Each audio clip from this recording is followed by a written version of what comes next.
just not a fun fight at And, that point. and one thing I struggle with when it comes to talking to people about this is when they're, I'll say something about the duo fights and how they're just not very well designed and underdeveloped. They'll say, "Oh, well, those duo fights are made for spirit summons." I'm like, yeah, but generally these games are made where you can play bare bones and the game works just fine. I mean, why would they just suddenly want to make a game where you have to use spirit summons in order to get a fair fight? Is and No, I mean, I agree. Don't get me wrong. I can see both points, mm-hmm. but at the same time, it's like, yeah, you don't want the player to be forced to engage with a system that they don't want to. Yeah, You know, like you want the player to be able to do things their own way, but not just necessarily like punish them for it, if you will. Just yeah, yeah. I mean, it's just yeah, I don't like spirit summons. I don't mind if other people use them. It's totally fine with me. It's just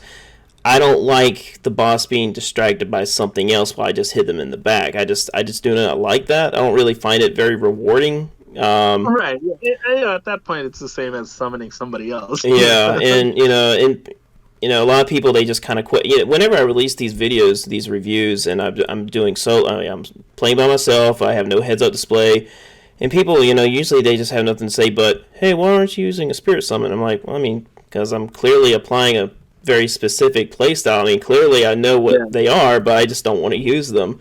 And it's just weird yeah. having to explain them to people, and they're like, "Oh, I mean, it's just part of the game. What's the big deal?" I'm like, I just don't find them satisfying to use, and people can get very stubborn online because I'm like, listen, I don't care if you use these tools given to you in the game. That's totally fine. I don't like them, and I don't want to use it. Right. yeah, Yeah. You have your own play style. I have mm-hmm, my own. Let me play the way that I want to play, right? right, yeah, and yeah.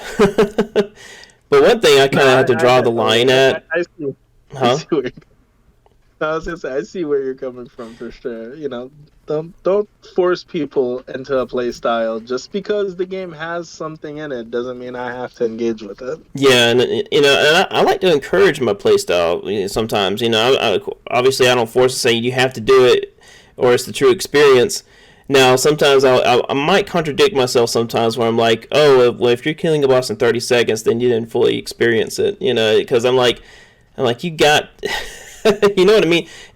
Some people they'll say stuff like, "Oh, well, I believe in experiencing everything in the game using all the tools." I'm like, well, according to your logic, shouldn't you see and react to every attack a boss has properly? I mean, so it's a constant back and forth sometimes with stuff like that. Yeah, I mean, honestly, at the end of the day, you can't really fight with people about Yeah. it. It's one of those things where you just like we'll agree to disagree. You Mm-hmm. have your play style, the thing that you like to do, and I have mine. Yeah. I mean, I used spirit summons. When I found out you could use spirit summons, I was halfway through the game when I realized, oh, I have to talk to I didn't know you had to talk to Ronnie. what's her name? Yeah, to Ronnie in order to get the actual spirit calling bell. I didn't know that. So, I was in this group chat with all my friends and that we were all playing Elden Ring sort of together, if you will. Like we were in different parts of the world map, but we were all kind of playing together. Some people were in Caelid, other people were in Liurnia, and then we were just all enjoying the game. Mm-hmm. All of a sudden, everybody's like, "Oh yeah, did you fight this boss or whatever?" I used this spirit summon and it was great. It was a fun experience or whatever. I'm like, "What do you mean? How do you use the spirit summons?" I found them. I found a bunch of them, but I didn't know how to use them. They're like, "Yeah, you gotta talk to Ronnie." I'm like, "Wait, what do you mean?" Oh, sorry. This is just fun. No, It no, it's just a funny experience that I didn't know how to summon anything for literally half the game.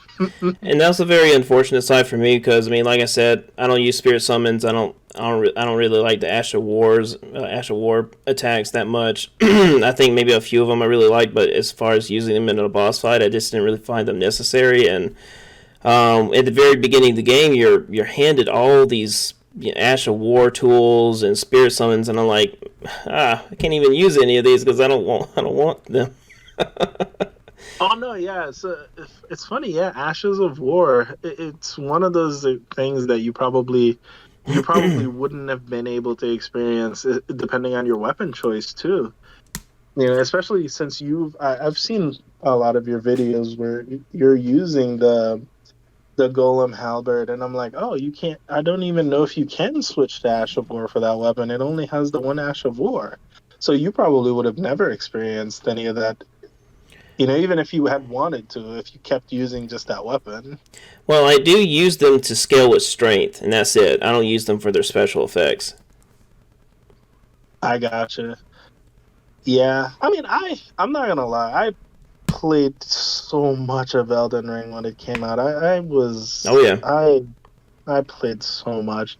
I think by the time I stopped playing, I had 700 hours. I was surprised at the Mm. time when I was looking at it. I was like, "Holy smoke, I didn't realize I played this much of it." You know, but I did do basically everything. I got everything on my main character. I had multiple other characters. I played a ton of PvP. You know, I explored playing Soul Level 1.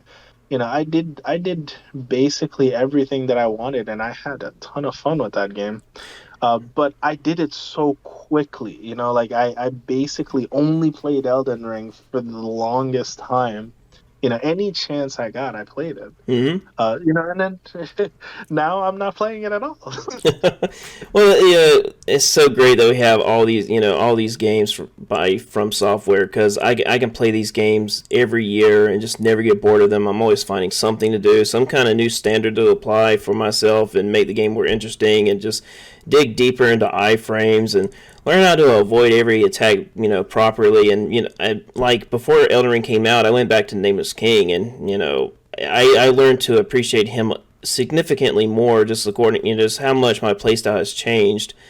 I fought him without the heads up display and just that final strike.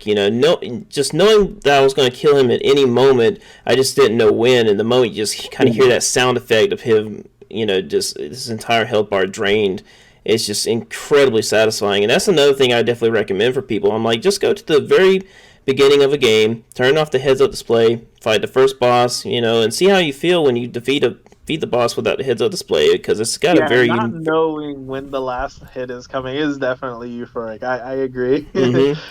It's one of those moments where you can't really explain to somebody. They have to experience it. Oh yeah, and I jokingly, I'm like, oh, I wish the DLC boss had a boss name that's so long it blocks the screen, so you have to disable the heads up display to fight it.